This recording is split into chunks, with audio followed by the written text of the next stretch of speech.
Boa noite aos irmãos. Para mim é uma grande alegria, um grande privilégio poder voltar aqui à igreja. E eu quero hoje, nessa abertura, olhar para dois textos do Evangelho conforme João com os irmãos, a fim de verificar como é que foi que o Senhor Jesus Cristo lidou com a palavra de Deus, com a sua própria palavra. Abra comigo a sua Bíblia, João capítulo 6. Eu vou ler do versículo 60 ao versículo 71. João capítulo 6, do verso 60 a 71, diz assim o texto.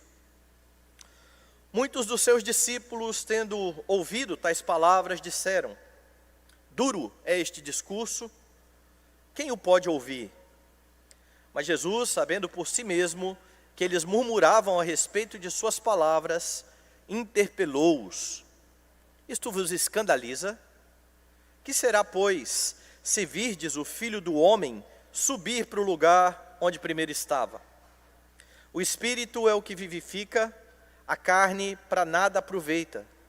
As palavras que eu vos tenho dito são Espírito e são vida. Contudo, há descrentes entre vós, pois Jesus sabia desde o princípio quais eram os que não criam e quem o havia de trair. E prosseguiu: por causa disto é que vos tenho dito, ninguém poderá vir a mim, se pelo Pai não lhe for concedido. À vista disto, muitos dos seus discípulos o abandonaram e já não andavam com ele. Então perguntou Jesus aos 12, porventura quereis também vós outros retirar-vos? Respondeu-lhe Simão Pedro: Senhor, para quem iremos? Só tu tens as palavras da vida eterna. E nós temos crido e conhecido que tu és o Santo de Deus. Replicou-lhe Jesus: não vos escolhi eu em número de 12, contudo um de vós é diabo. Referia-se ele a Judas, filho de Simão Iscariotes, porque era quem estava para traí-lo, sendo um dos 12. Até aqui somente por enquanto. Quando nós falamos em fé reformada, logo vem à nossa mente os 5 solas, e um deles será aquele que vai ser exposto nestes 2 dias, o sola Scriptura. Por sola Scriptura, nós queremos pensar em várias questões. Primeiro, nós queremos pensar que só a Escritura é autoridade para estabelecer doutrina, e nós enfatizamos bastante isso e com bastante razão. Mas nós precisamos entender também que quando falamos do sola Escritura, isso tem a ver também com a proclamação do Evangelho, com o crescimento da igreja. E é bom pensar nisso logo de início, porque as nossas igrejas, elas têm o anseio de crescer. E esse anseio não é ruim e nem é pecaminoso em si mesmo. O problema é que, por vezes, ao invés de olhar para a Escritura, muitas igrejas, no nosso caso, presbiterianos, muitos conselhos e pastores, eles vão atrás da moda mais recente de como fazer uma igreja crescer. E, por vezes, esquecemos de olhar para a própria Escritura e ver como é que foi que o Senhor Jesus lidou com a proclamação da palavra, como é que foi que os apóstolos também lidaram com a proclamação da palavra ali em Atos, quando a igreja então se expande de forma maravilhosa. E o texto que eu li nesta noite vai mostrar um destes momentos. Eu queria só lembrar aos irmãos o contexto daquilo que está acontecendo aqui. Ele começa 2 capítulos, ou um capítulo antes, lá no capítulo 5. No capítulo 5, Jesus curou um paralítico que estava ali no chamado tanque de Betesda. Ele já estava há muitos anos ali, esperando uma cura. Não havia quem tivesse misericórdia daquele homem, e Jesus, no encontro com aquele homem, vai curá-lo. O problema é que Jesus faz isso num dia de sábado. E quando Jesus faz isso num dia de sábado, aqueles que estão ali à volta e que viam aquele homem em todo esse sofrimento, ao invés de ficarem felizes com a cura efetuada por Jesus, eles vão questionar o que foi feito em dia de sábado, dizendo que o Senhor Jesus estava quebrando a lei do Senhor. E é neste momento, então, que Jesus dá uma resposta maravilhosa a estes homens, dizendo que o seu pai trabalhava até aquela hora e que ele também trabalhava.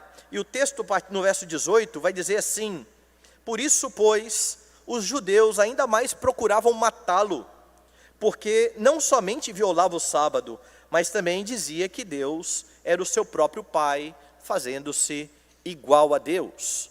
Então aqui começa uma jornada destes homens, tentando tirar a vida do Senhor Jesus Cristo. Você tem que lembrar que Jesus, aqui no Evangelho de João, está realizando muitos sinais, e os sinais e prodígios que eram realizados por Jesus nunca foram um fim em si mesmos. Estes sinais serviam para mostrar que ali estava então o Messias de Deus. Todos os sinais realizados por Cristo vinham sendo anunciados desde o Antigo Testamento. E então você vai para o capítulo 6 e tem um outro sinal. Jesus tem agora uma multidão andando atrás dele. Essa multidão daqui a pouco vai ficar faminta, e Jesus, antecipando-se a isso, antecipando-se aos próprios homens aqui que nem ainda estão com fome, mas Jesus sabe que isso ocorrerá. Ele vai multiplicar os pães, ele vai alimentar aquela multidão. E diante deste sinal, muitos querem agora fazer de Jesus um rei. Veja no versículo 15: sabendo, pois, Jesus que estavam para vir com o intuito de arrebatá-lo para o proclamarem rei, retirou-se novamente sozinho para o monte, porque eles não viram em Jesus o Messias, mas alguém que poderia satisfazer o anseio dos seus corações. No caso aqui, eles comeram pão e se fartaram, e Jesus vai fazer exatamente essa acusação, dizendo: vocês estão atrás de mim, não porque vocês viram os sinais que apontam para mim como Messias, mas porque vocês comeram pão e se fartaram. Jesus repreende esta multidão que está atrás deles. E quando foi que isso aconteceu? Logo depois de mais um sinal. O sinal em que Jesus andou por sobre as águas. A partir do versículo de número 41, se você notar aí do capítulo 6, você vai ver que, mais uma vez, estes homens que estão atrás de Jesus estão murmurando. Diz assim o texto: murmuravam, pois, dele os judeus, porque dissera: eu sou o pão que desceu do céu. Bom, lá atrás Jesus já tinha dito: o meu pai trabalha até agora e eu trabalho também. Ele se fez igual a Deus. Estes homens queriam matá-lo. Agora, depois da multiplicação dos pães, depois de acusar estes homens de ter um interesse somente na comida, por isso estar atrás de Jesus, Jesus diz: eu sou o pão que desceu do céu, o pão que mata a verdadeira fome. Estes homens mais uma vez murmuram. Eles não entendem o que Jesus está falando. E a pregação aqui de Jesus traz palavras muito sérias e muito graves, porque Jesus vai dizer o seguinte: quem não come da minha carne, quem não bebe do meu sangue, não tem a vida eterna. Palavras duras para o ouvido de um judeu. O judeu não podia, pela lei, comer sangue, nada com sangue. E Jesus começa a falar que alguém agora tem que beber do seu sangue. Que negócio é esse? Eles não suportam esse discurso, porque eles começam a entender Jesus de forma literal. É claro que Jesus não estava falando de forma literal em beber o sangue, apesar de alguns acharem que ele estava se referindo aqui à ceia. Não é esse o ponto.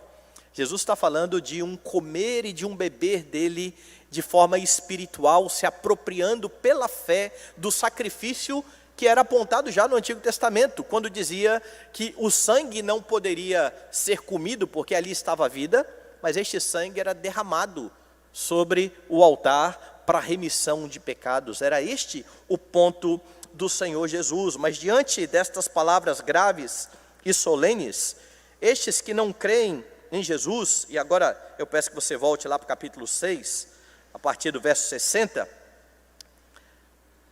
o texto vai começar dizendo assim: muitos dos seus discípulos, tendo ouvido tais palavras, disseram: duro é este discurso, quem o pode ouvir. Então Jesus está diante de uma situação onde ele proclamou a palavra.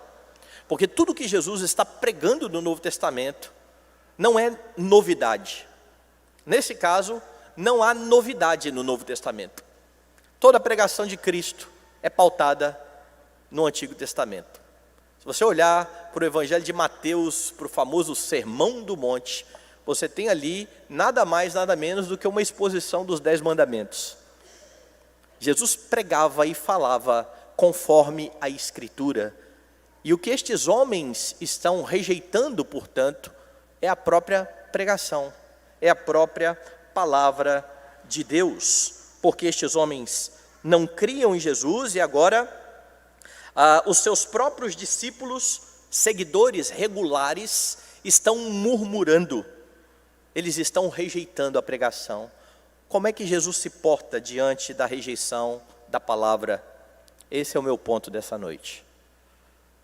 Como é que Jesus se porta diante da rejeição da palavra?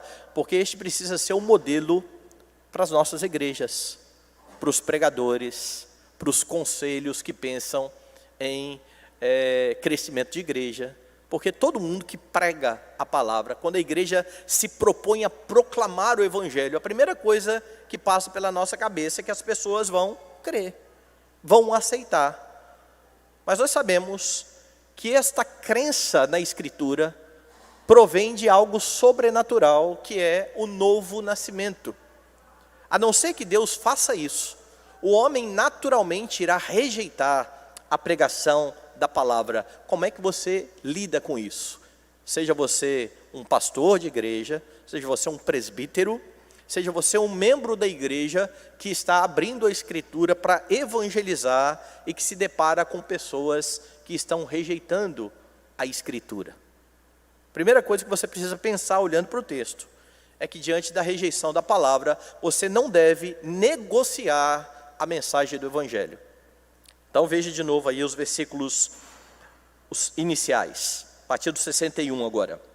Mas Jesus, sabendo por si mesmo que eles murmuravam a respeito de suas palavras, interpelou-os: isto vos escandaliza?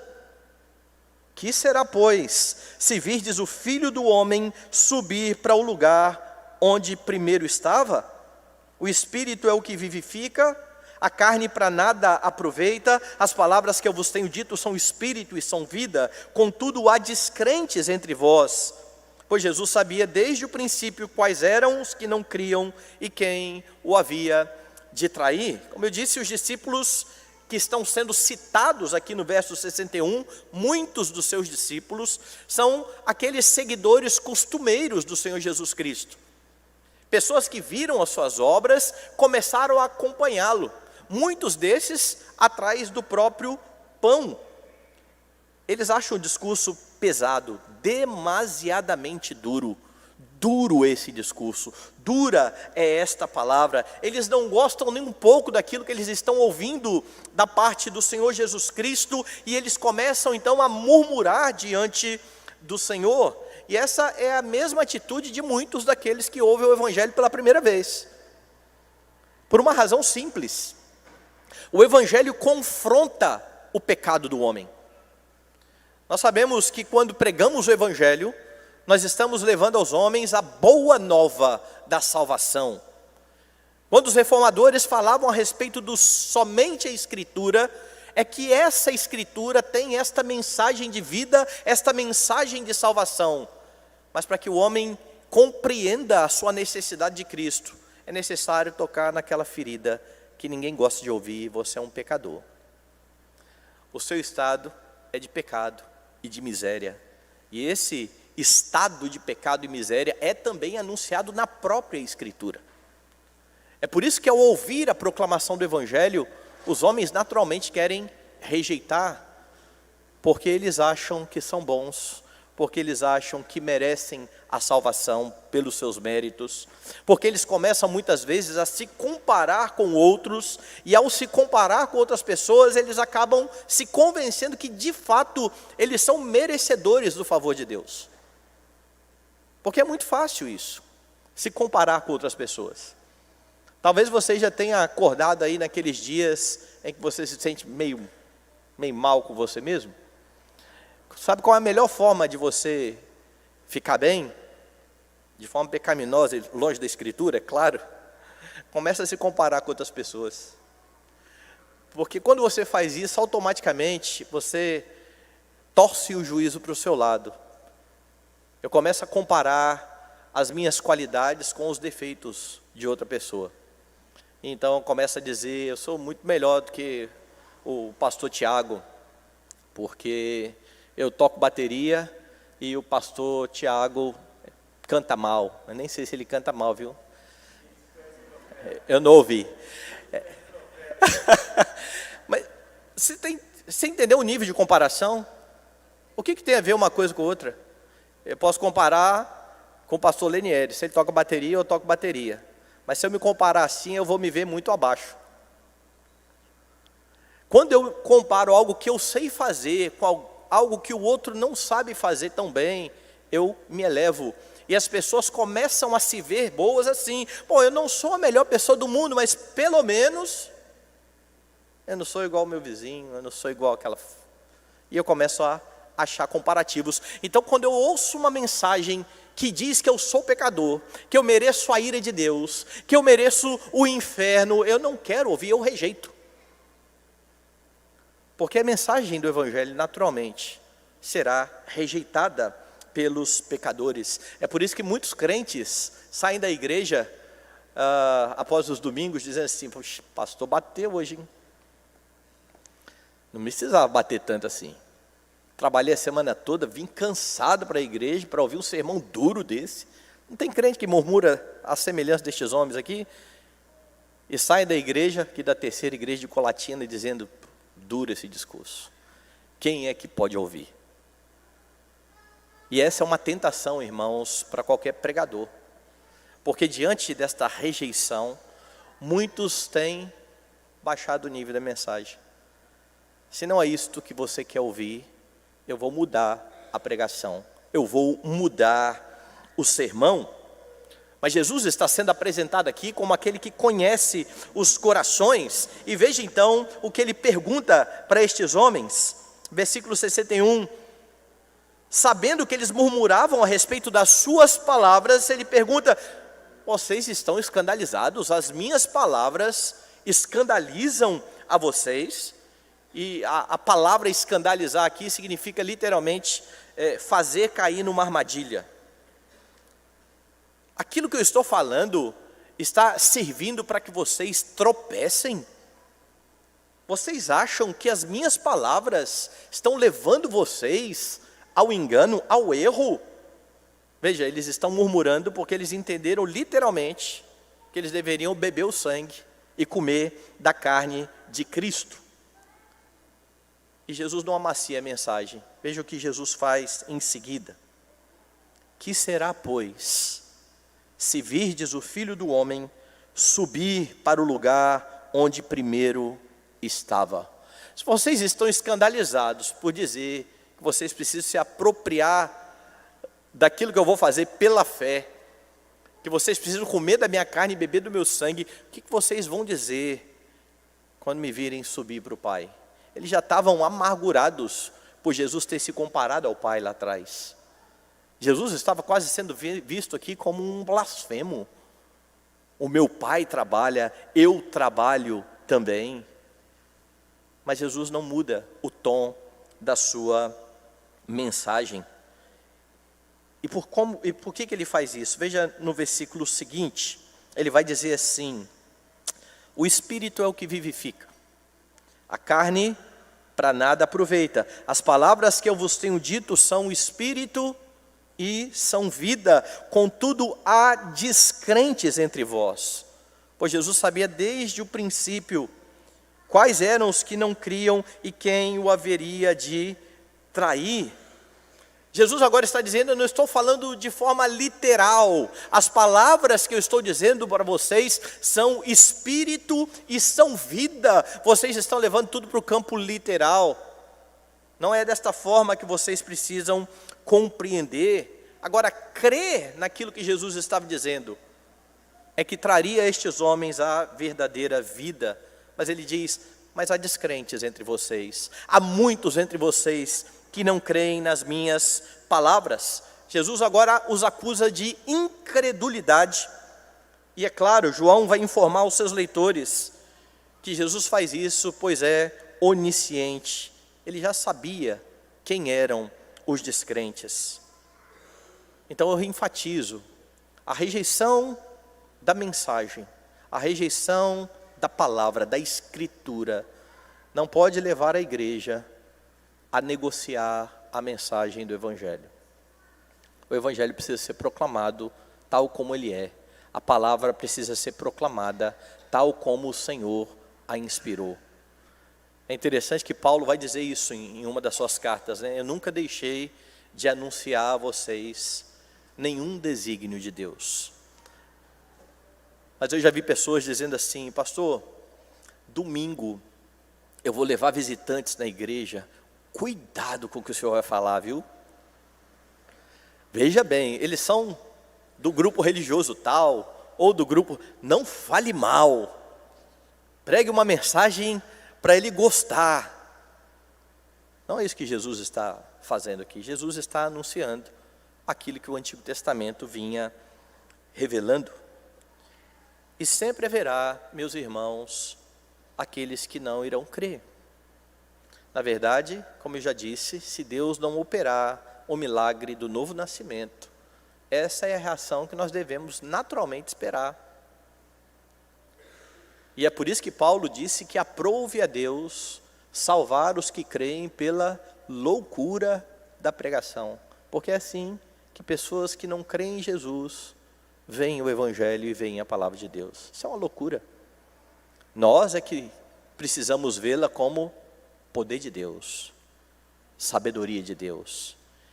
E quando enxergamos a Escritura desta forma, nós não temos por que negociar a mensagem do evangelho. Então, diante da rejeição, não negocie a palavra de Deus, mas há mais.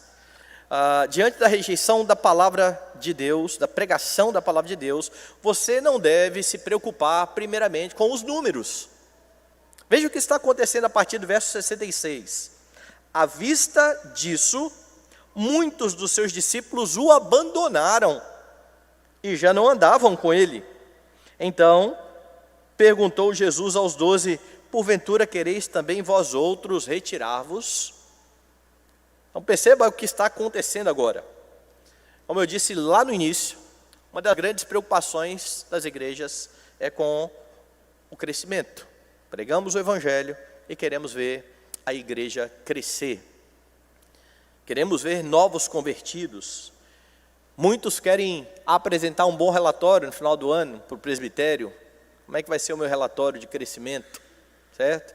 E essa é a razão de muitas vezes, aqui para nós só presbiterianos, né? Quando você pede a transferência de um membro em dezembro, você sabe que a transferência só vai chegar em fevereiro. Certo? Porque se você transferir em dezembro, a sua igreja diminui para o relatório do presbitério. Em fevereiro já passou a reunião, está tudo certo. Isso aponta para a nossa preocupação com o número, com a quantidade de pessoas que está na igreja.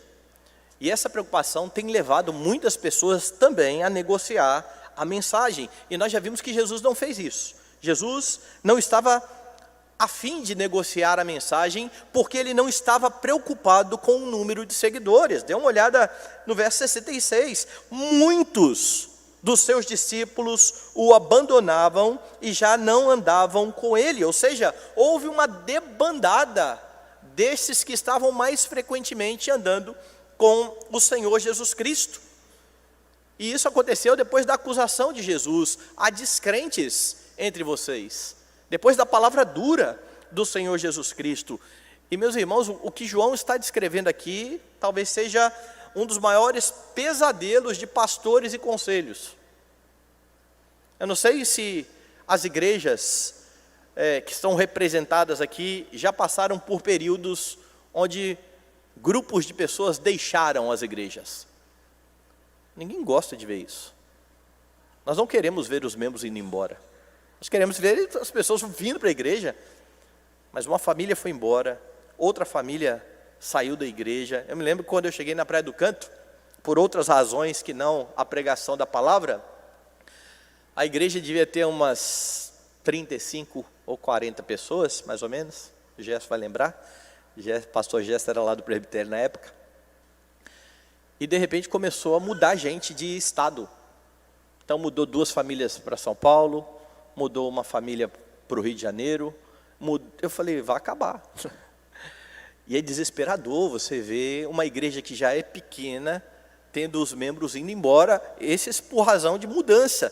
É pior ainda quando você sabe que os membros estão indo embora por rejeitarem a pregação. Essa é uma tentação para os pastores, e eu já vi muitos começando a fazer pesquisa sobre o que vocês querem ouvir. Então solta-se lá uma pesquisa na igreja, para saber qual é o interesse da igreja. Meus irmãos, o Senhor colocou pastores, e aqui eu me refiro ao conselho, na igreja, presbíteros, docentes e regentes, para darem ao povo não aquilo que o povo quer, mas aquilo que o povo precisa. E como pais, pastores, são eles que precisam verificar o que a igreja precisa, que tipo de alimento que a igreja precisa, e por meio da Escritura, somente da Escritura, alimentar o povo de Deus. E às vezes o que a igreja precisa ouvir, muitas vezes, vai ser como um remédio amargo. Uma comida não tão saborosa, mas nutritiva, que não faz muito bem aos olhos, muitas vezes. Tem comida que você enche o olho, não tem? Que não é boa. Tem comidas mais simples, mas que sustentam. E muitas vezes é isso que a igreja irá precisar. Mas diante da debandada, pastores, conselhos, podem cair na tentação de começar também a rebaixar a mensagem. Pior, eu já vi gente pedindo desculpa para a igreja, pastores, por pregar. Olha, irmãos, só mais um pouquinho, olha, estou quase acabando. Meus irmãos, olha, é só mais um ponto. Isso é tão ridículo quanto uma mãe que alimenta o filho e pede desculpa. Oh, desculpa, vou ter que te dar um pouquinho de papinha aqui para você crescer bem. Ou eu vou ter que ministrar um pouco mais de remédio. Nós não precisamos sequer pedir desculpa por pregar fielmente a palavra de Deus, mas muitas vezes não cremos na loucura da pregação. Não cremos que o Evangelho é o poder de Deus para a salvação de todo o que crê. Junte-se isso a perder membros, que para muitos perder membro, é perder dinheiro, é perder arrecadação, é perder salário, é ter que fazer corte. Então, em nome da estrutura, nós negociamos a mensagem. Jesus está sendo bem claro aqui. Estes homens estão abandonando. Quando estes homens abandonam, o que faz o Senhor Jesus Cristo? Dê uma olhada lá no verso seguinte, 67. Então perguntou Jesus aos 12. E a ideia então é que foi todo mundo embora e ficou só os 12. O grupo mais íntimo ali. Então ele chega para os 12. Talvez muitos de nós diriam assim, graças a Deus. Ó o remanescente, viu? Tem gente crente aqui ainda. Veja as palavras de Jesus. Porventura, quereis também vós outros retirar-vos? Vocês também querem me abandonar? Vocês também vão me deixar, achando que a palavra é muito dura? Alguns acham que Jesus está mandando os discípulos embora. Não é isso que Jesus está fazendo, viu? Na verdade, a pergunta de Jesus é uma pergunta retórica. Vocês também não vão me abandonar, né? Mas por trás dessa pergunta está a convicção de que a mensagem continuará sendo esta. A mensagem não irá mudar. O Evangelho é este. As palavras de vida são estas. E permanecer com Jesus implicaria então em acatar a mensagem tal qual ela foi pregada pelo Senhor Jesus Cristo. E infelizmente, não tem sido essa a postura de muitas igrejas, infelizmente de muitas igrejas presbiterianas. Eu volto a enfatizar, parece que muitos de nós paramos de crer que o Deus soberano, falamos agora há pouco da soberania de Deus, né? Que mudou a conferência. Deus é soberano. Nós proclamamos isso, mas não acreditamos que Deus salvará os seus da forma como Ele disse que iria salvar. A fé vem pela pregação, a pregação pela palavra de Cristo. É por isso que nós podemos dizer, sola a Escritura. Não há outra forma de a igreja crescer. Não há outra forma de a igreja exaltar o seu Senhor. E a falta de fé, de crença naquilo que Deus ordena, meus irmãos, tem feito as igrejas rebaixar a mensagem, tem feito as igrejas deturpar o culto ao Senhor. As igrejas fazem do momento de culto, que precisa ser o ápice da nossa semana, o momento em que o povo se reúne atendendo à santa convocação do seu Redentor, a fim de ser alimentado por Ele. Nós queremos fazer deste momento um momento gostoso para o não crente.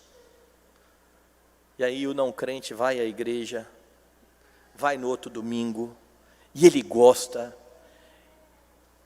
do convívio dos irmãos, ele gosta da música, e ele gosta do ambiente, e ele gosta da mensagem,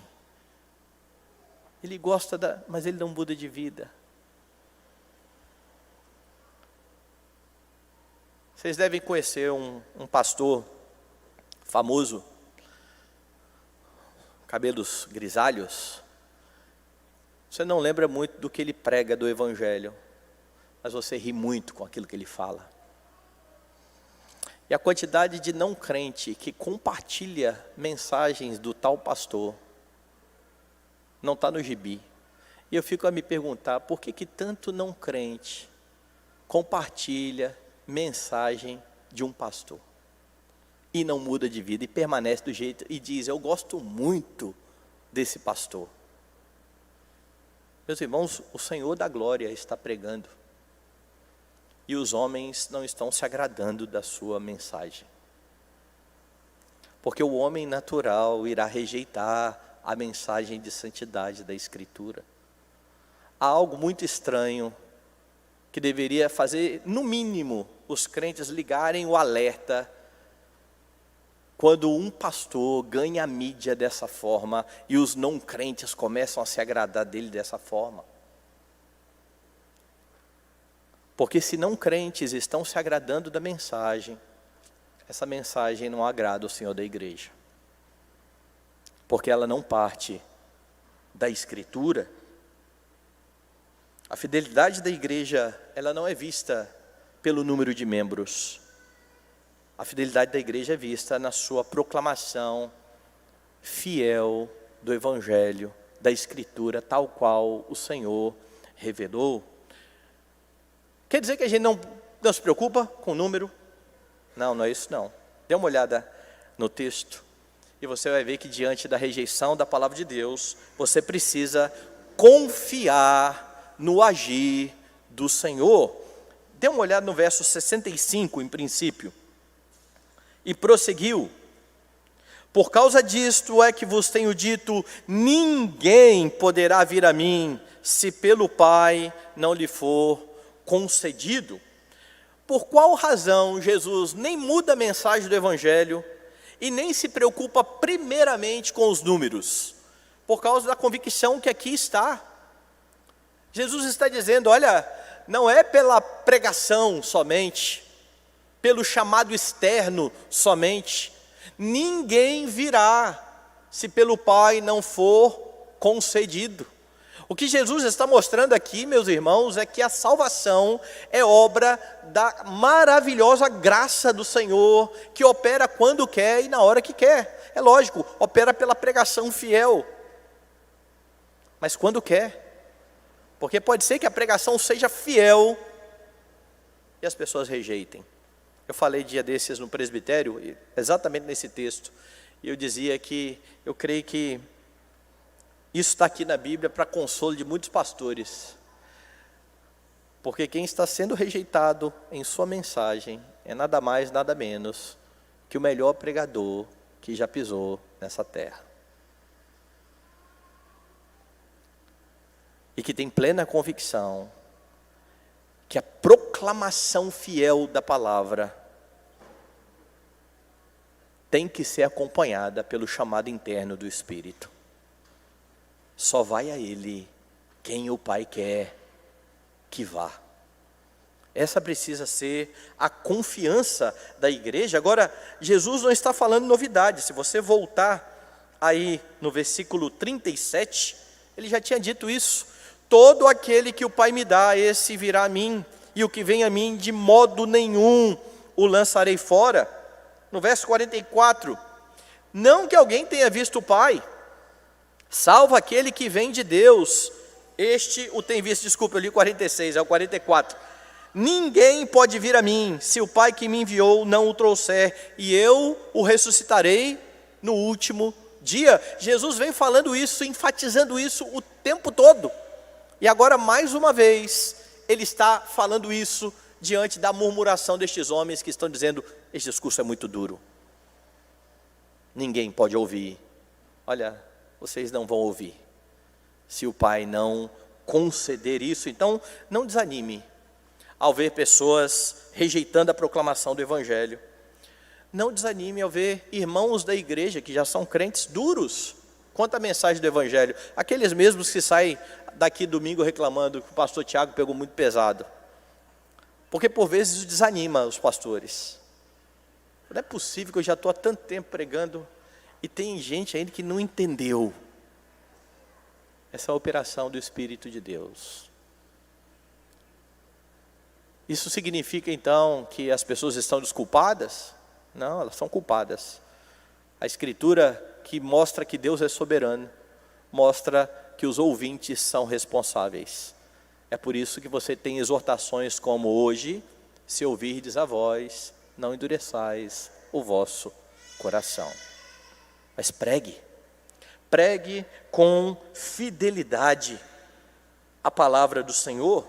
Jesus confia no agir do Pai, ele sabe que o Pai trará os seus, e você nota essa confiança de Jesus, quando ele questiona no verso 67, porventura quereis também vós outros retirar-vos? E então a resposta de Pedro, meus irmãos, confirma exatamente o que eu estou dizendo. Veja a resposta maravilhosa de Pedro. Ele diz assim no verso 68, respondeu Simão Pedro: Senhor, para quem iremos? Só tu tens as palavras da vida eterna, e nós temos crido e conhecido que tu és o Santo de Deus.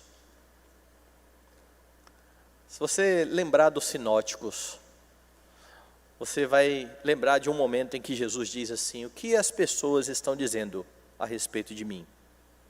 Alguns dizem que o Senhor é João Batista, outros dizem que o Senhor é um dos profetas. O que vocês dizem a respeito de mim? O mesmo Pedro vai dizer: tu és o Cristo, o Filho do Deus vivo. Você lembra o que Jesus diz a ele logo depois disso? Bem-aventurado és, Simão, porque não foi nem carne nem sangue que te revelaram, mas o meu Pai que está nos céus. A declaração de Pedro só é possível mediante o milagre operado pelo Senhor, da mesma forma que estas palavras de Pedro só são possíveis porque o Senhor está agindo na vida deste homem. Agora perceba o que ele está dizendo: só tu tens as palavras da vida eterna. quando os homens rejeitaram lá em cima a pregação e murmuravam, o que Jesus disse no verso 63? O Espírito é o que vivifica, a carne para nada aproveita. As palavras que eu vos tenho dito são Espírito e são vida. E Pedro está reconhecendo isso. Só o Senhor tem as palavras da vida eterna, porque o Senhor operou no coração de Pedro. Creia no Deus que salva pecadores pela loucura da pregação, pelo Evangelho bendito. Você proclama a palavra de Deus, mas fica ainda mais claro nos 70 e 71 agir de Deus. Replicou Jesus: não vos escolhi eu em número de 12, contudo, um de vós é diabo. Referia-se ele a Judas, filho de Simão Iscariotes, porque era quem estava para traí-lo, sendo um dos 12. Por que foi que Pedro fez uma declaração tão maravilhosa? Para quem iremos? Só tu tens as palavras da vida eterna. E Judas, que esteve na mesma quantidade, no mesmo período de tempo, no mesmo seminário pelo qual passou Pedro, terminou traindo a Cristo e se matando. Porque o Deus que transformou o coração de Pedro não transformou o coração de Judas. A salvação pertence ao Senhor. E Jesus tem plena convicção disso. Jesus está sendo rejeitado, será rejeitado, depois de 3 anos intensivos pregando. E Judas está ali ouvindo o seu mestre. É por tudo isso que Jesus não negocia a mensagem, não pensa primariamente nos números. Ele sabe que o seu Pai salvará todos aqueles que foram dados a Jesus. Essa vai ser a tônica da oração sacerdotal do capítulo 17. Jesus intercede pelos seus, dizendo que nenhum deles se perdeu, exceto o filho da perdição, esse aqui. E naquela oração Jesus orou pelos seus, para que Deus os guardasse, porque eles estavam no mundo, mas não eram do mundo, e orou por nós. O nosso sumo sacerdote perfeito, como nós cantamos há pouco, orou por nós, orou por todos aqueles que viriam a crer nele. Isso inclui a cada um de nós. Então, quando você duvida do método de Deus para a salvação de crentes, a Escritura, a pregação da palavra, você está duvidando do poder de Deus em cumprir os seus planos, e você está duvidando da intercessão do sumo sacerdote, que orou por aqueles que viriam a crer nele. Jesus é um sumo sacerdote eficaz, e ele trará todos aqueles que o Pai deu a ele. Creia nisso de todo o coração. E se você crê nisso de todo o coração, diante da rejeição da palavra, você não vai negociar a mensagem do Evangelho, você não vai se preocupar primariamente com os números, você vai confiar no agir de Deus. Olhe para Atos dos Apóstolos, é isso que você tem ali, meus irmãos. Quando Lucas faz aquele resuminho, o primeiro resumo que ele faz sobre a vida da igreja, eles perseveravam na doutrina dos apóstolos, no partir do pão, nas orações, em cada alma havia tremor. Ele descreve a vida da igreja em fidelidade. E depois diz: enquanto a igreja era fiel, o Senhor ia acrescentando dia a dia os que iam sendo salvos. Quando nós então proclamamos sola Escritura, nós estamos crendo naquilo que o nosso Senhor Jesus nos ensina e nos ordena. A igreja cresce no poder de Deus quando proclama todas as coisas que o Senhor Jesus ensinou. E então, batizando aqueles que creem em nome do Pai, e do Filho e do Espírito Santo. Mas se você continuar dizendo que como protestante, como reformado, você crê no sola Escritura, mas continuar buscando fora da Escritura métodos, modas, jeitos diferentes para que a igreja cresça, você vai ficar o resto da sua vida proclamando algo de boca, negando na prática. Deus continuará salvando os que creem pela loucura da pregação. Cada um daqueles que foi escolhido pelo Senhor antes da fundação do mundo virão à fé. E a fé, como eu já disse, vem pela pregação. A pregação pela palavra de Cristo. Deus nos abençoe e nos mantenha fiéis diante dele. Vamos orar. Senhor, nós exaltamos o teu nome. E agradecemos, ó Deus, tua palavra bendita, que mostra e revela toda a obra do nosso Redentor em nosso favor, para que pudéssemos ser salvos da ira vindoura, mas não só isso, nos mostra o nosso Redentor chamando pecadores ao arrependimento. E diante deste chamado, feito pelo melhor e maior dos pregadores, muitos não creram, muitos rejeitaram, mas muitos abraçaram o Messias bendito. Que isto nos sirva de lição, ó Deus. Cabe a nós, como igreja, a fidelidade ao Senhor. Não permita que venhamos a negociar a mensagem que não é nossa, é do Senhor. Não permita que, na ânsia de ver a igreja cheia, neguemos a verdade do Evangelho, mas que continuemos, ó Deus Santo, olhando para Jesus Cristo, o Salvador e Redentor bendito, confiando naquilo que Ele irá fazer. Abençoe esta igreja, abençoe o pastor Tiago, o conselho desta igreja, para que haja sempre fidelidade a Deus neste púlpito, a fim de alimentar os teus, a fim de chamar outros ao arrependimento, a fim de que o Senhor use esta igreja com poder e glória, bem como as demais igrejas representadas aqui, para a glória e louvor do teu nome. É a nossa oração em nome de Jesus. Amém.